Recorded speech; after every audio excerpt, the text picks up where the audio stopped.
Hello students, स्वागत है एक बार फिर से आप सभी का आपके अपने यूट्यूब चैनल विष्णु सर में। देखिए, आज की वीडियो में हम हल करेंगे 8th ग्रेड अभ्यास पुस्तिका के अंतर्गत कक्षा 8वीं में आज हम गणित विषय में अध्याय 4 आंकड़ों का प्रबंधन। तो इस अध्याय में हम आंकड़ों का किस प्रकार प्रबंधन करते हैं, इसमें हम दंडालेख, पाई चार्ट आदि बनाना सीखेंगे। तो वीडियो शुरू करने से पहले आपसे निवेदन है, यदि चैनल पर नए हो तो चैनल को सब्सक्राइब कर ले, जिससे हमारी प्रत्येक वीडियो आप तक पहुँचती रहे। तो आइए वीडियो शुरू करते हैं। देखिए, यहाँ सबसे पहले दिया हुआ है कि प्रश्नों को पढ़कर दिए गए विकल्पों में से सही उत्तर चुनकर लिखिए और सामने दिए गए सही घेरे को भरिए। यहाँ पर देखिए, जब एक सिक्के को उछाला जाता है तो चित्त प्राप्त करने की प्रायिकता है। तो देखिए, सिक्के को जब उछाला जाएगा तो उसमें दो संभावना होगी हमारी, या तो चित्त आएगा या पट आएगी। चित्त और पट आने पर देखिए कितनी संभावना हो हमारी, दो संभावना। उसमें से चित्त आने की संभावना कितनी रहेगी, एक। तो हमारे जो प्रायिकता होगी वो कितनी हो जाएगी, 1/2। यहाँ पर बी हमारा राइट आंसर होगा। तो इस प्रकार बी को घेरा करना है और यहाँ पर हमें उत्तर में भी लिखना है बी 1/2। अगला देखिए, जब एक पासे को फेंका जाता है तो दो आने की प्रायिकता। तो देखिए, पासे पर 6 अंक तक होते हैं। एक फलक पर उसका 1 अंक होता है, दूसरे फलक पर 2, तीसरे फलक पर 3, चौथे फलक पर 4, 5 और 6। इस प्रकार कुल कितनी संभावनाएं हुई हमारी, 6। इसमें से अंक दो आने की संभावना कितनी है, एक संभावना है। कितनी संभावनाओं में से, 6 संभावनाओं में से। तो हमारी जो प्रायिकता होगी वो कितनी हो जाएगी, 1/6। यानी 6 संभावनाओं में से दो आने की प्रायिकता जो रहेगी वो एक रहेगी, तो 1/6। तो इस प्रकार ए हमारा राइट आंसर होगा। अगला देखिए, संपूर्ण और उसके एक भाग को दर्शाने वाले, यहाँ पर दिया हुआ है कि संपूर्ण और उसके एक भाग को दर्शाने वाला आलेखीय निरूपण है। तो संपूर्ण और उसके एक भाग को दर्शाने वाला क्या कहलाता है, हमारा पाई चार्ट। तो डी हमारा राइट आंसर होगा और इस प्रकार डी को हमें घेरा करना है। यहाँ पर इसको डी को घेरा कर देंगे। अगला प्रश्न देखिए, चौथा देखिए कि संकेतों का प्रयोग करते हुए आंकड़ों का चित्रीय निरूपण है। यानी कि हम संकेत का प्रयोग करते हैं, हमने कक्षा 6 में पढ़ा था, जब संकेत का प्रयोग करते हुए आंकड़ों का चित्रण करते हैं हम, तो वो कहलाता है हमारा चित्रालेख। तो सी हमारा राइट आंसर होगा। प्रश्न नंबर 5 में देखिए कि दिए गए आंकड़ों का बहुलक है। तो हमने कक्षा 7 में पढ़ा था आंकड़ों के प्रबंधन जो पार्ट था हमारा, उसमें कि बहुलक वह होता है जो सबसे, जिस संख्या की सबसे ज्यादा, जिस अंक की सबसे ज्यादा पुनरावृत्ति होती है, यानी बार बार जो आता है अंक, वो उस आंकड़ों का बहुलक कहलाता है। तो देखिए, यहाँ पर सबसे ज्यादा बार आने वाला अंक है हमारा 9, क्योंकि 9 कितनी बार हुआ आया, 1, 2, 3, 4। यहाँ पर 13 तीन ही बार है। तो इस प्रकार 9 सबसे अधिक बार आया, तो इसलिए 9 इस आंकड़ों का क्या होगा, बहुलक हो जाएगा।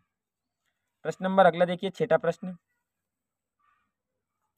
एक थैले में 5 लाल गेंदे और 3 पीली गेंदे हैं। तो हमारी कुल गेंदे कितनी हो गई, 8। अब उसमें से थैले के अंदर से बिना देखे लाल गेंद प्राप्त करने की प्रायिकता। तो लाल गेंदों की संख्या हमारे पास है 5, यानी कि कुल संभावना हमारे 8 है, और उसमें से लाल गेंद आने की प्रायिकता संभावना कितनी है, 5। तो हमारी जो प्रायिकता होगी वो कितनी हो जाएगी, 5 लाल गेंद के लिए 5/8। अगला प्रश्न देखिए, पासे को फेंका जाता है तो निम्नलिखित प्रत्येक घटना से प्राप्त होने वाले परिणामों को लिखिए। तो सबसे पहली बात तो कि जो पासा फेंका जाता है उसमें कितने परिणाम होते हैं, 6। 1, 2, 3, 4, 5 और 6। 6 अंक होते हैं 6 फलकों पर, 1, 2, 3, 4, 5, 6। 5 से बड़ी संख्या, तो देखिए 5 से बड़ी संख्या हमारे के लिए एक ही है, 6। यानी कि एक संख्या एक फलक पर 6 अंक है, तो वो 5 से बड़ी है। तो कितने में से, 6 संभावना में से हमारी एक ही संभावना है कि बड़ी संख्या हो, तो उसकी प्रायिकता क्या हो जाएगी हमारे, 1/6। 5 से बड़ी संख्या नहीं, तो 5 से बड़ी संख्या एक ही नहीं है, 5 संख्या, 5 मतलब बड़ी सी है। तो हमारी 5 होना होगी, तो उसकी प्रायिकता हो जाएगी 5/6। यानी 6 संभावना, 5 होना ऐसी है कि जो 5 से बड़ी संख्या नहीं रहेगी। सबसे छोटी अभाज्य, तो देखिए हमने भाज्य और अभाज्य संख्या में समझे, एक ना तो भाज्य होता है और ना ही अभाज्य होता है। दो सबसे छोटी अभाज्य संख्या है और सम अभाज्य संख्या है। दो जो है वो सम अभाज्य संख्या होती है और बाकी की सभी सम संख्या क्या रहती है, भाज्य। तो यहाँ पर सबसे छोटी अभाज्य संख्या हमारी 2 है, वो कितनी बार आ सकती है, एक ही फलक पर है। तो हमारी इसकी प्रायिकता कितनी हो जाएगी, 1/6। और चौथे प्रश्न में दिया हुआ है कि सब सम संख्या। तो देखिए सम संख्या कौन कौन सी, इसमें 2, 4, 6 कितनी है, 3। कितनी संभावना में से, 6। हल करेंगे तो इसको 3 एकम 3, 3 दूने 6, तो 1/2 संभावना होगी, प्रायिकता हो जाएगी। अगला प्रश्न देखिए, प्रश्न नंबर जो 8वां दिया हुआ है कि दिए गए आंकड़े किसी राज्य के वार्षिक उत्पादन को दर्शाते हैं, इन आंकड़ों का पाई चार्ट पर प्रदर्शित कीजिए। देखिए यहाँ पर उत्पादन दिया हुआ है गेहूं, शक्कर और चावल का। गेहूं का उत्पादन है 2750 टन, शक्कर है 2500 टन और चावल है 1500 टन। कुल हमारे योग करें हम इनका, तो योग कितना हो जाएगा 6750। यहाँ पर 6750 टन योग होगा। अब देखिए गेहूं का केंद्रीय कोण निकाले, तो गेहूं का जो उत्पादन है वो 2750 है, कितने टन में से 6750 टन में से। अब कोण के लिए संपूर्ण कोण होता है हमारा 360 डिग्री, तो इसको 6750 को हम संपूर्ण भाग को नीचे रखेंगे और ऊपर जो उसका उत्पादन हुआ गेहूं का उत्पादन उसको रखेंगे। हल करने पर हमें प्राप्त होता है 147, जो केंद्रीय कोण बनेगा वो 147 डिग्री होगा। तो हम कोण की सहायता से यहाँ पर पाई चार्ट का निर्माण करेंगे, तो यहाँ पर गेहूँ का जो कोण बनेगा वो हमें 147 डिग्री बनाना है। शक्कर का केंद्रीय कोण देखिए यहाँ पर उसका उत्पादन हुआ था 2500 टन, कितने टन में से 6750 टन में से, और गुणा किसका करेंगे हम केंद्रीय कोण 360 डिग्री का जो संपूर्ण कोण होता है। हल करने पर हमें प्राप्त होगा 133 डिग्री, तो जो शक्कर का जो कोण बनेगा वो कितना होगा 133 डिग्री।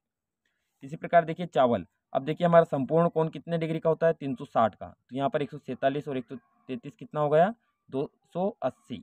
अब बचा वो चावल का रहेगा, तो चावल के लिए 360 में से 280 घटाएंगे तो 80 डिग्री प्राप्त होगा। तो यहाँ पर जो चावल का कोण केंद्रीय कोण होगा वो कितना हो जाएगा 80 डिग्री। अगला प्रश्न देखिए, प्रश्न नंबर 9। यहाँ पर दिया हुआ है कि 672 विद्यार्थियों के स्कूल आने जाने के विभिन्न साधनों को पाई चार्ट में दर्शाया गया है। चार्ट देखिए और निम्नलिखित प्रश्नों के उत्तर दे। यहाँ पर देखिए पाई चार्ट दिया हुआ है हमें पहले से ही, हमें प्रश्नों के उत्तर देने हैं। पैदल चलने वाले का जो केंद्रीय कोण है 80 डिग्री है, साइकिल से जाने वाले का कोण केंद्रीय कोण 90 डिग्री है, कार से 70 डिग्री और बस से 120। यहाँ पर कितने विद्यार्थी साइकिल से स्कूल जाते हैं, अब यहाँ देखिए कोण दिया हुआ है हमें साइकिल का 90 डिग्री।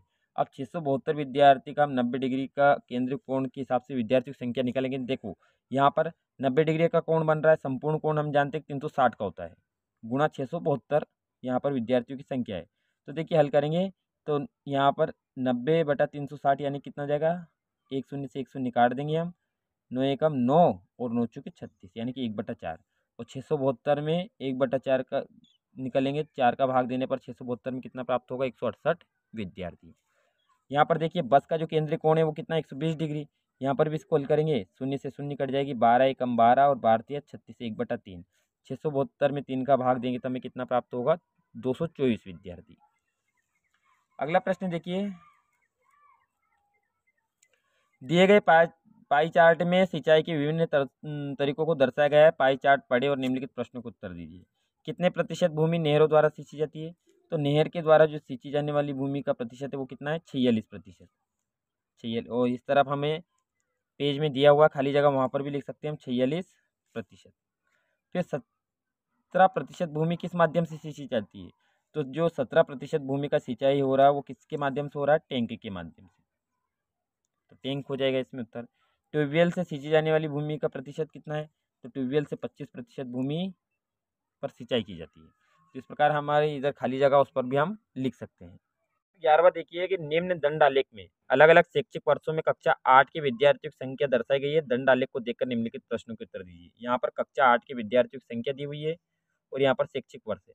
2003-4 में विद्यार्थियों की संख्या 100 थी, 4-5 में 200 हो गई, फिर 5 और 6 में 250 हो गई, फिर 6 और 7 में 300 हो गई, और 7 और 8 में 350। अब देखिए यहाँ पर प्रश्नों को उत्तर देंगे हम।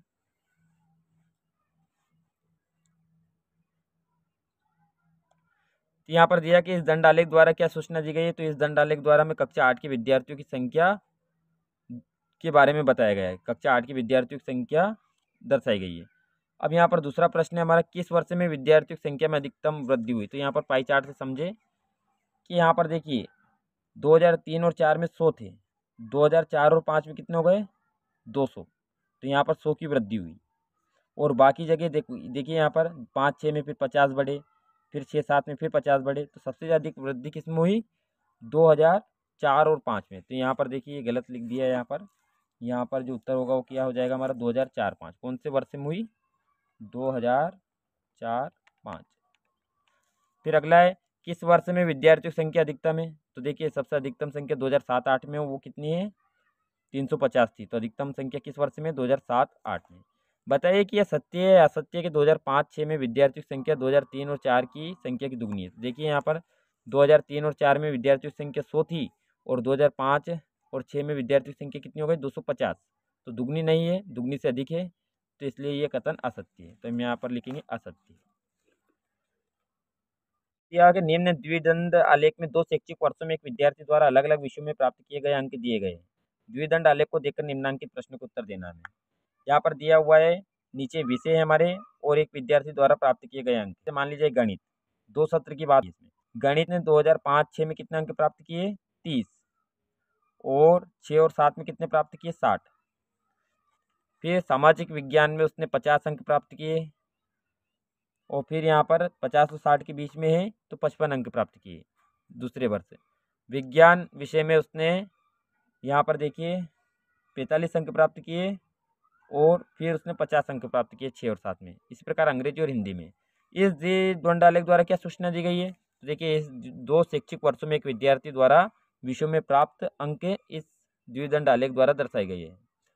सबसे अच्छा उसका रिकॉर्ड किस विषय में रहा, किस विषय में विद्यार्थी के प्रदर्शन में सबसे अधिक सुधार हुआ, तो हमने देखिए यहाँ पर सबसे अधिक सुधार जो रहेगा, यहाँ पर ग्राफ में ज़्यादा अंतर आ रहा है, तो यहाँ पर गणित विषय में सबसे अधिक सुधार हुआ।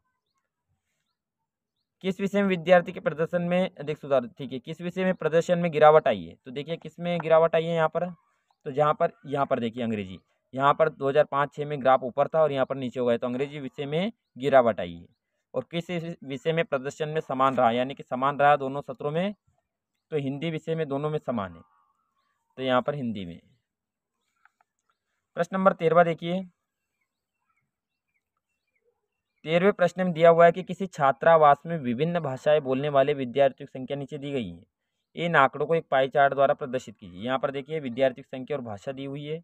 हिंदी विषय में 40 विद्यार्थियों की संख्या, हिंदी बोलने वालों की संख्या, अंग्रेजी बोलने वाले की संख्या 25 है, मराठी की 15 है और तमिल में 10 है। इस प्रकार योग है विद्यार्थियों का 90। तो अब देखिए हम केंद्रीय कोण निकालेंगे। हिंदी का जो केंद्रीय कोण होगा, 40 विद्यार्थी बोलते हैं हिंदी, कितने विद्यार्थियों में से 90 में से, और हम केंद्रीय कोण निकालने किसका गुणा करेंगे 360 का। तो यहाँ पर देखिए 90 से 360 कट रहा है, 90 एक बार और 360 में 4 बार, क्योंकि शून्य से शून्य काट देंगे, 9 चुके 36, और 4 का गुणा 40 में करेंगे तो कितना हो जाएगा 4 चुके 16 और 1 शून्य 160 डिग्री। इसी प्रकार देखिए यहाँ पर भी 90 और 360 कितनी बार जाएगा भाग 4 बार, और 4 का गुणा 25 में करेंगे 25 चुके 100, यहाँ पर 15 चुके 60, क्योंकि 90 को 360 काटेंगे 4 बार, यहाँ पर भी 4 बार 10 चुक 40।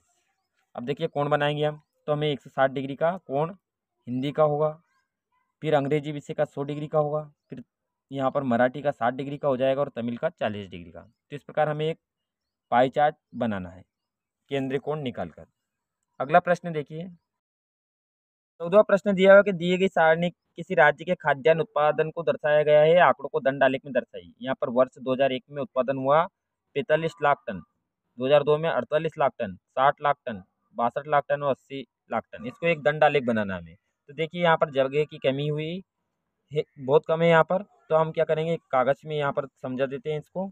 यहाँ पर इस प्रकार एक दंड आलेख बनाना है जिसमें नीचे वर्ष होगा और यहाँ पर उत्पादन होगा, वो भी किसमें लाख टनों में। तो यहाँ पर इस प्रकार देखिए 2001 में 45 लाख टन हुआ था उत्पादन, तो यहाँ पर हमें 45 तक बनाना है। 2002 में 48 हुआ, तो हमें 50 और 45 के बीच में 48 लाख टन। 2003 में जो उत्पादन हुआ वो हुआ हमारा 60 लाख टन, तो 60 तक बनाएंगे। इसी प्रकार 2004 में 62 लाख टन हुआ था, तो 60 से थोड़ा ऊपर यानी 65 से नीचे, और 2005 में 80 लाख टन हुआ था उत्पादन, इसलिए 80 तक इसका ग्राफ बनाएंगे। तो इस प्रकार प्रश्न नंबर जो 14 उसका इस प्रकार हमें जो दंड आलेख है वो बनाना है। प्रश्न देखिए, प्रश्न नंबर 15, किसी स्कूल के विद्यार्थियों द्वारा पसंद की जाने वाले आइसक्रीमों की महक स्वाद दिया गया है। इन आंकड़ों को एक चार्ट पाई चार्ट के द्वारा निरूपित करना है हमें। महक है इधर विद्यार्थियों का प्रतिशत है पसंद करने वाले। चॉकलेट है 50%, यानी कि आधे, 50% का मतलब आधा हुआ। आधे बच्चे चॉकलेट आइसक्रीम पसंद करते हैं। वनीला आइसक्रीम पसंद करने वाले विद्यार्थियों की संख्या आधे से भी आधे यानी कि 25% है, और अन्य प्रकार का भी 25%। सभी का केंद्रीय कोण निकालते हैं हम। तो देखिए चॉकलेट का केंद्रीय कोण यानी कि हमारा 50% है, कितने प्रतिशत में से 100% में से, गुणा 360। यहाँ पर देखिए 50 एक बार और 100 में 2 बार, 50 से कम 50, 50 दूनी 100। अब देखिए 2 का भाग देंगे 360 में तो कितने डिग्री कोण बनेगा, 360 का आधा कितना होगा 180 डिग्री। यहाँ पर 25 से कम 25, 25 चुके 100, 4 का भाग 360 में देंगे, 4 नाम 36 और शून्य में शून्य बार यानी कि 90 डिग्री। और इसी प्रकार अन्य प्रकार का भी 25% था, तो उसका केंद्रीय कोण भी कितना हो जाएगा 90 डिग्री। तो यहाँ पर हमें एक पाई चार्ट बनाना है। 50% चॉकलेट हो जाएगा आधा भाग, आधे से भी आधे भाग में 2 प्रकार के हो जाएंगे, वनीला और अन्य प्रकार। तो इस प्रकार हमें पाई चार्ट का निर्माण करना है। तो देखिए आज की वीडियो में हमने अध्याय 4 आंकड़ों का प्रबंधन इसका संपूर्ण हल किया। वीडियो अगर अच्छी लगी हो तो लाइक करें, चैनल को सब्सक्राइब कर ले, जिससे हमारी वीडियो आप तक पहुंचती रहे। Thank you.